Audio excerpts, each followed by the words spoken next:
શ્રી રાજપૂત ક્ષત્રિય મહાસભા માંડવી દ્વારા રામનવમી નિમિત્તે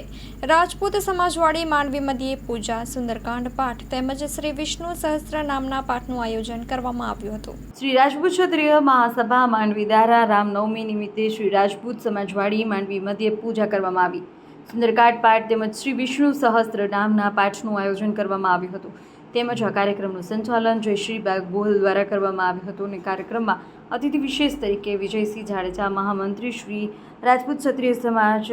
માંડવી અરવિંદસિંહ જાડેજા, પ્રમુખ શ્રી રાજપૂત કરણી સેના માંડવી દીપાબા જાડેજા, કાઉન્સિલર માંડવી નગરપાલિકા બટુકસિંહ જાડેજા, યુવા દ્રષ્ટ નાની ખાખર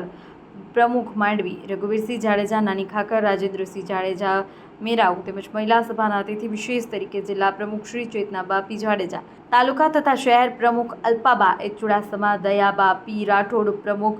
પ્રતાપબા વી જાડેજા, મહામંત્રી નૈનાબા કે જાડેજા, ઉપપ્રમુખ ગુલાબબા બી પઢિયાર, મંત્રી શ્રીમતી દયાબા રાઠોડ, પ્રમુખ પ્રતાપબા વિજયસિંહ જાડેજા, મહામંત્રી ગુલાબબા બળદેવસિંહ પઢિયાર, નૈનાબા જાડેજા ઉપપ્રમુખ તેમજ સમાજના સેવાભાવી લોકોએ હાજરી આપી કાર્યક્રમને સફળ બનાવ્યો હતો।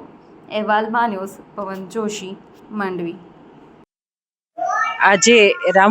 રામનવમીના પાવન પવિત્ર દિવસ નિમિત્તે ખાસ માંડવી રાજપૂત મહિલા સભા દ્વારા રામનવમી નિમિત્તે આજરોજ અહીંયા રાજપૂત સમાજવાડી મધ્યે સુંદરકાંડ અને વિષ્ણુ સહસ્ત્રના પાઠનું પઠન અહીંયા રાખવામાં આવ્યું હતું અને ખૂબ જ સુંદર રીતે જે બ્રહ્મદેવો છે તેમણે સુંદરકાંડ અને